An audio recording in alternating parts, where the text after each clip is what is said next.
right, so we're going. So I'll show the band who we're here with. Introduce yourselves and what's the occasion today? My name is Matthew Honeycutt, and we're all here doing Heavy Montreal in Montreal, Canada. Very cool. How did it feel? You guys played early in the day, but got a fucking awesome reaction. How did that feel? It was great. It was kind of unexpected just because we've only been in Montreal once, and playing so early and stuff, we're kind of, not sure how the reaction's going to be, but it was really awesome. We got a lot of love, and it was really cool. Very nice, very nice. And you guys, what did you think about the show? It was great. Yeah. A lot of awesome bands that played. Very happy with the reaction. Absolutely. Crowd was definitely fun. Very cool. You were going off, bro. Yeah, it's fun, man. Whenever other people are feeling it, it helps me feel it more, so Definitely. makes it a lot easier, for Very sure. nice, very nice. Good sound helps, too. Yeah. Actually had pretty good sound today. Yeah. Awesome sound guys here. Best festival sound I think we've ever really had. Yeah. Good sound makes all the difference. Yeah. Definitely. Now, what separates obviously bands like you guys from other bands at this festival is that you guys have a message that's not, fantasy oriented. It's reality oriented, and that's because you're ultimately a hardcore band at heart. It seems. I mean, the stuff that most metal bands won't go on stage and start talking about things. Yeah. They'll just play, or they'll say Hail Satan, for example. Fuck you, bigot!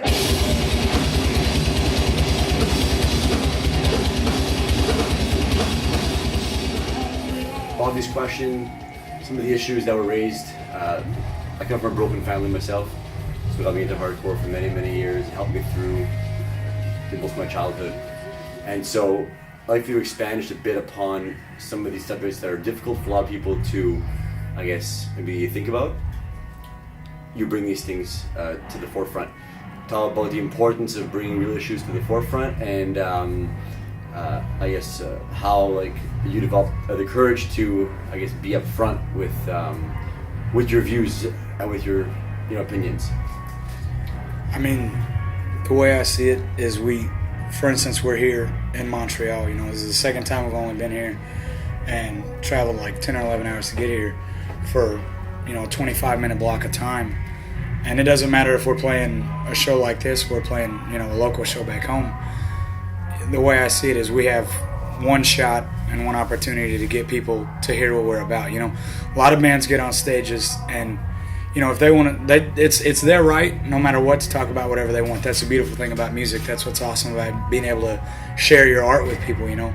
Just for this band in particular, we've tried to kind of use it more as a tool to kind of reach out and just help people that are like us, because the thing about it is, the thing that's kind of sad is the stuff that I get up there and talk about a lot of the time is it's super relatable, because it's bullshit that happens to everybody. You know what I mean? I mean, like you just said, coming from a broken home, a lot of people come from broken homes. That's one reason they come to stuff like this is a family, this is an escape, you know what I mean? And I just see it as it's kind of, our duty that if we want to go up there and present ourselves in a certain way and say things that might not get said a lot, that we should do it, to the best of our ability and with conviction, you know what I mean? Because a lot of bands, there's 1,000 gimmicks in the book right now, you know what I mean?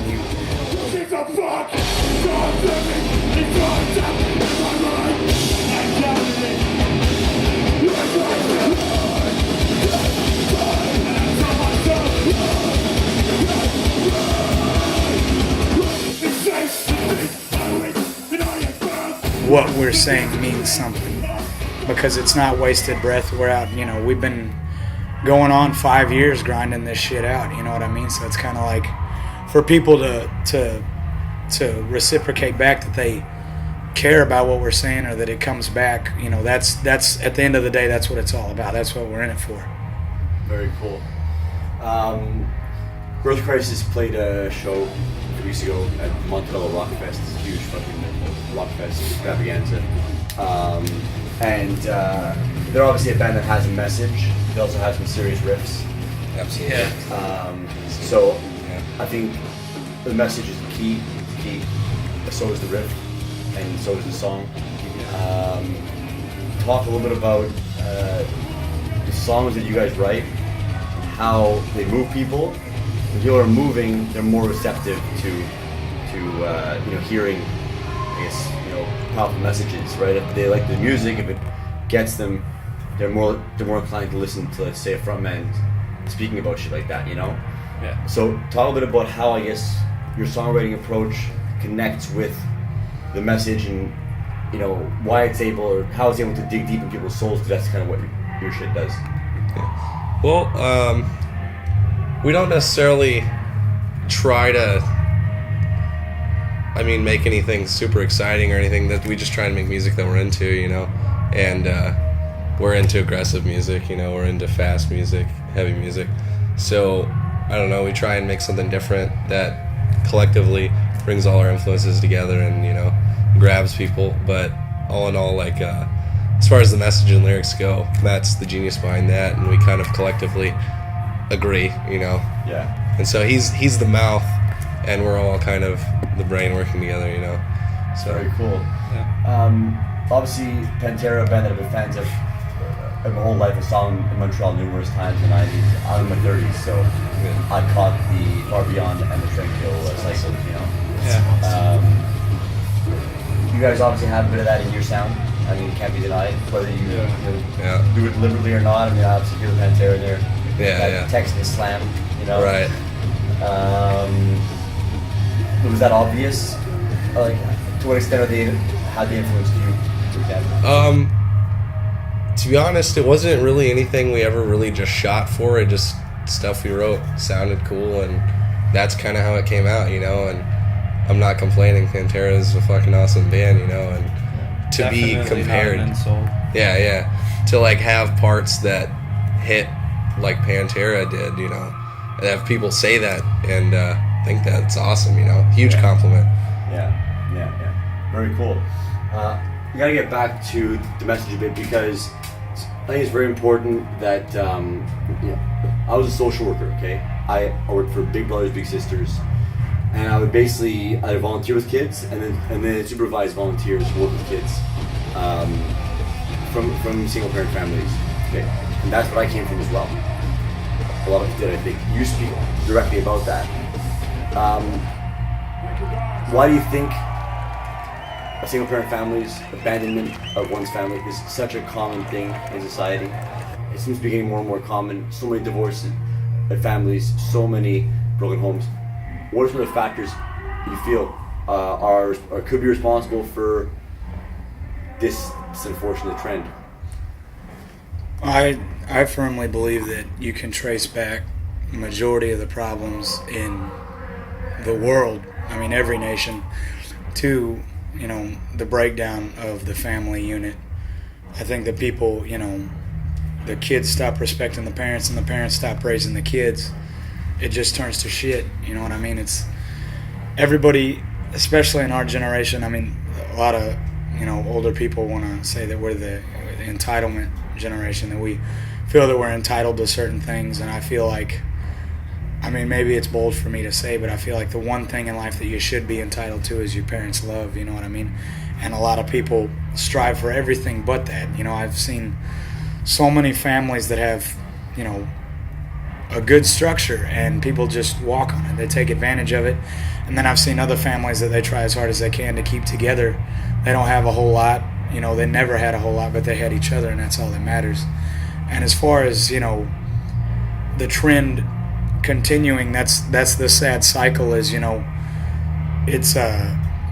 it's one thing to grow up that way, it's another thing to repeat it, A lot of people, they hate their parents, they hate the way they were brought up, but they don't do shit about it. They just, oh, well, fuck the world, I'm going to go do what I want. They get into relationships that, there's no love. They get into a relationship where there's no trust or anything where it's built because there was none to begin with. And I feel like it just takes a conscious mind to say, okay, I don't want that for myself. You know what I mean? I heard a story a while back that kind of stuck with me, and it was basically there was two twin brothers, and their father was an alcoholic, and they both watched their father for years and years basically just slowly destroy himself and break apart their family. And then later in life, one of their family friends kind of got back in contact with him and met up with both of them. They were both from, lived in different cities, did different things. But one of the sons turned out to be an alcoholic with a broken family. The other one didn't. And the friend of the family asked the first son, why did you turn out this way? And he said, I watched my father. That's it, He asked the second son the exact same thing. And he said the exact same thing. I watched my father. It's at the end of the day, the only person you have control of and the only person that you're accountable for is yourself. You can grow up in a shit situation, but it's up to you to get yourself out of it. And I'm not saying it like I know. I struggle every day on where the fuck my life is going, you know what I mean? And there's times where I wish I would have had people like you in my life that would have tried to guide me. I had a good unit, but even though I had family members that cared for me, nobody agreed. It was always a battle no matter what. So within caring people, there was no structure. So I feel like that's one reason that I'm so attached to music and so attached to doing this, is because it's structure within chaos. You know what I mean? We can live our lives, we can do exactly what we want to do, but we're able to share what we create with other people. You know what I mean? The things that we didn't get earlier in life, or the things that we thought maybe we were entitled to, we're able to create with this. We're able to create love out of nowhere, you know what I mean? To be able to come to Montreal and share this with other people sets things straight.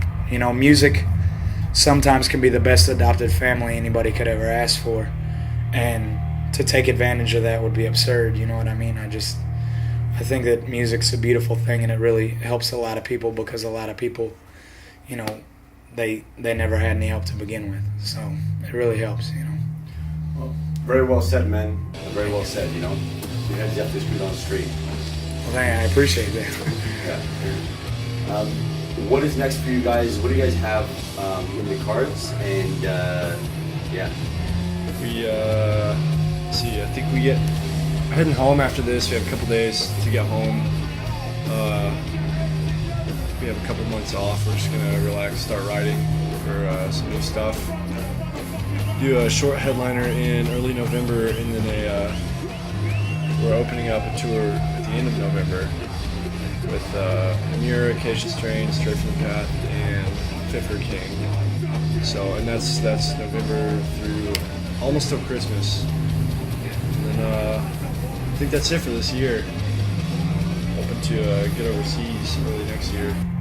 What we're shooting for, so we'll see how that turns out. Very cool. Talk about the experience a bit of working with Scott and Leah. Those people are Awesome. They've been a pillar of the new uprising of metal, actually. It kind of started in Boston around there, and then it kind of became the next worldwide movement. So talk a bit about the experience working with them. When we start working with them, like Last 8 months, summer. a year, Like over a year ago. in December, I feel like ish. It was a while back though, but yeah, we've been working with them for a while, and as soon as we started working with them, just things picking up. Like they're getting us great opportunities. Like today, getting to play in front of this many people with all these awesome bands. Like I grew up listening to these bands, so it's the fact that we're getting to do this. Like we can credit to them. They got us hooked up with Mike at Artery.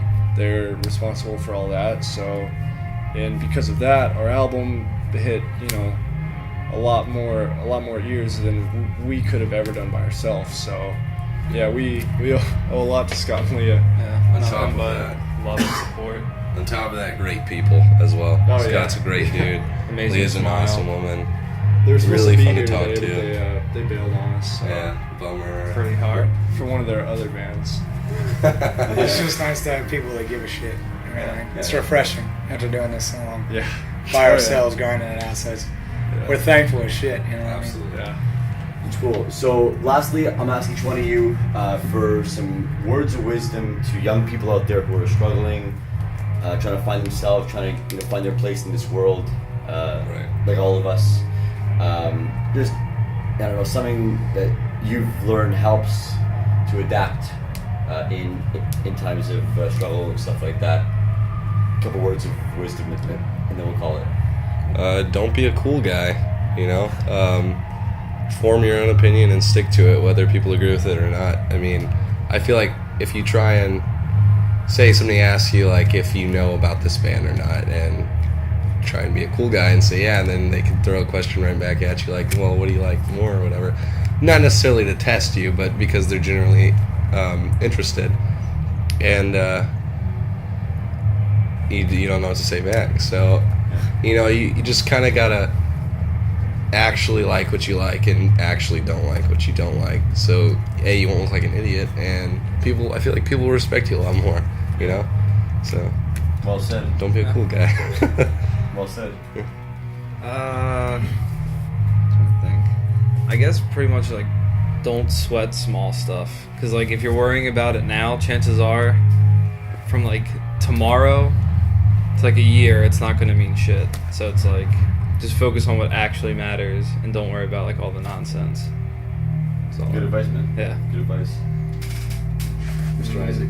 I guess whatever you got going on, just if it's what you're about, stick with it, because there's been so many times when we probably should have quit and we didn't, and because of that, we're here. So it's it's tough. That's the hardest thing, but it's important if you want to make your dream happen. You've got to keep fighting for it. Good man. Good man. Yeah, man. I mean, it's kind of like Eric was saying. Everything is temporary, whether it's good or whether it's bad. You know, with this, we've been on the road something like a month or something, and it's, there were a lot of times where it wasn't easy and stuff, but we all had to keep telling ourselves it's temporary. At the end of the day, you're going to get to go to sleep. Shit's going to change the next day. It's always going to be different. And at the same time, with stuff being temporary, enjoy the good shit too, because it's not always going to be there. Everything on this planet has a shelf life. So you got to just kind of live in the now. You can, dwell on the past or focus on the future, but this shit right now is what's actually happening, and that's what's going to be important at the end of the day. So just remember everything's temporary, but take that with a grain of salt and, use it wisely, I guess. Very cool. Well, look, I want to thank you guys for your time. It's been kind of a cat and mouse game to get together. Yeah. But that's fest life, right? Yeah, it's especially other country. We don't have any way to Or we talk to can't- anybody. Yeah, we can't just. Down, down, action is taken. Let's stay, who I am. It's everything. No. I should give a fuck. You walk down. Thank you for your time, and I wish you guys all the best in the months to come. Thank Travel you. safe. Thank you. Yeah, And we'll probably see you in Montreal on the Near Tour if that comes through. it is. Yeah. So, I'm pretty sure it is. So Yeah, it is. Cool. So we'll do a round two at that point. Awesome. Awesome. Yeah. We'll see you there, man. Thank you, boys.